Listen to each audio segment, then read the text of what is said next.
Hi అండి, అందరికీ నమస్కారం. Welcome back to my channel. It's my recipes. Mutton బిర్యానీకి ఏ మాత్రం తగ్గకుండా ఎంతో రుచిగా ఉండే పనసకాయ బిర్యానీని ఎలా తయారు చేసుకోవాలో మనం ఈ వీడియోలో చూసేద్దాం. ఇంకెందుకు ఆలస్యం, లెట్స్ గెట్ స్టార్టెడ్. ముందుగా ఒక గిన్నెలో ఒక హాఫ్ కేజీ దాకా పనస ముక్కలను తీసుకుంటున్నానండి. ఈ పనస ముక్కలకి చక్కగా పసుపు నూనె రాసి పెట్టుకున్నానండి పక్కన నేను.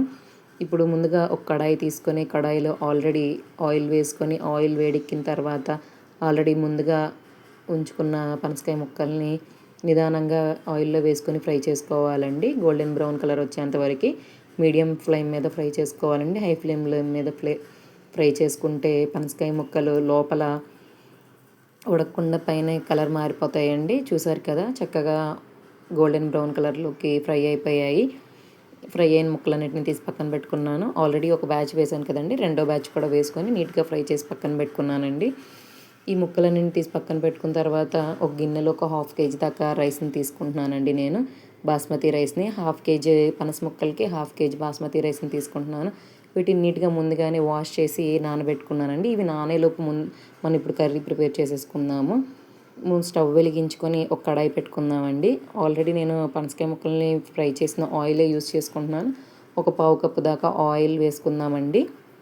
ఆయిల్ వేడైన వెంటనే ఇందులో బిర్యానీ స్పైసెస్ అన్నిటిని వేసుకుందామండి. చూసారు కదా, ఈ బిర్యానీ స్పైసెస్ అన్నీ వేగిన వెంటనే ఒక 3 పచ్చిమిర్చీలు చీలికలు వేసుకుందామండి. పచ్చిమిర్చి బాగా ఫ్రై అయిన తర్వాత ఒక 3 మీడియం సైజు ఆనియన్స్ని వేసుకొని వేయించుకుందామండి. చూసారు కదా, ఆనియన్ ఫ్రై అయిపోయాయి. ఇందులో ఒక 2 టేబుల్ స్పూన్ దాకా అల్లం వెల్లుల్లి పేస్ట్ వేసుకొని అల్లం వెల్లుల్లి పేస్ట్ పచ్చివాసన పోయేదాకా ఫ్రై చేసుకుందామండి. చూసారు కదా, అల్లం వెల్లుల్లి పేస్ట్ బాగా ఫ్రై అయిపోయింది. ఇందులో ఒక 2 మీడియం సైజ్ టమాటోలని సన్నగా కట్ చేసి పెట్టుకున్నానండి. వాటిని వేసుకొని వేయించుకుందాము. అలాగే కొంచెం కొత్తిమీర తరుగు, అలాగే పుదీనా తరుగు కూడా వేసుకొని ఫ్రై చేసుకుందామండి. చాలా బాగుంటుంది ఫ్లేవర్. టొమాటోలో బాగా మగ్గిన తర్వాత ఇందులో ఒక స్పూన్ దాకా కారం, అలాగే నాకు ఇక్కడ ఒక స్పూన్ వరకు ఉప్పు పట్టింది. మీరు టేస్ట్కి తగ్గట్టుగా ఉప్పుని అడ్జస్ట్ చేసి వేసుకోండి. అలాగే ఒక స్పూన్ ధనియాల పౌడర్, అలాగే ఒక స్పూన్ గరం మసాలా పౌడర్ వేసుకొని చక్కగా మసాలాన్ని మనం వేసుకున్న వెజిటేబుల్స్ అన్నిటికీ పట్టేలాగా ఫ్రై చేసుకోవాలండి. చూసారు కదా, మసాలాలన్నీ చాలా చక్కగా బాగా వేగిపోయాయి. ఇందులో ఒక పావు కప్పు దాకా పెరుగును వేసుకుందాము. పెరుగు కూడా వేసుకున్న తర్వాత 1 నిమిషం దాకా ఫ్రై చేసుకోవాలండి. చూసారు కదా, ఆయిల్ తేలుతుంది. ఇందులో ఇప్పుడు వాటర్ పోసుకుందాము. నేను ఇక్కడ 1 కప్పు రైస్కి 1.5 కప్పు దాకా వాటర్ పోసుకున్నానండి. చూసారు కదా, వాటర్ తెరులుతున్నాయి. ఈ టైంలోనే మనం కడిగి పక్కన పెట్టుకున్న బాస్మతి రైస్ని వేసుకుందామండి.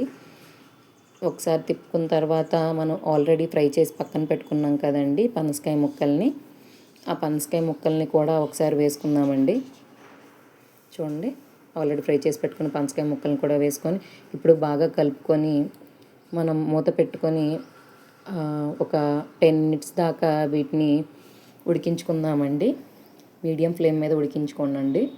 10 మినిట్స్లోనే బాగా కుక్ అవుతుందండి. చూసారు కదా, ఆల్మోస్ట్ 60 to 70% కుక్ అయిపోయింది. ఎందుకంటే ఆల్రెడీ వాటర్ తెరిలిన వాటర్లో రైస్ వేసుకున్నాం కాబట్టి.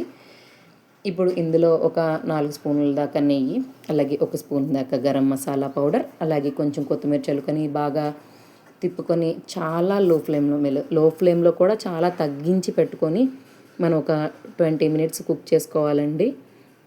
చూసారు కదా, 20 మినిట్స్ తర్వాత ఎలా ఉందో చూడండి. ఇప్పుడు నేను స్టవ్ ఆఫ్ చేసేసుకొని చూపిస్తాను. చూడండి, చక్కగా ఉడికిపోయింది. ఇప్పుడు స్టవ్ ఆఫ్ చేసుకుందామండి. ఇలా ఉడికిన దాన్ని ఇంకొక 15 మినిట్స్ రెస్ట్ ఇచ్చిన తర్వాత సర్వ్ చేసుకుంటే ఎంతో టేస్టీగా ఉండే పనసకాయ బిర్యానీ రెడీ అయిపోయిందండి. రెసిపీ నచ్చితే మీరు కూడా ట్రై చేయండి. మన ఛానల్ని ఎవరైనా ఫస్ట్ టైం చూస్తే సబ్స్క్రైబ్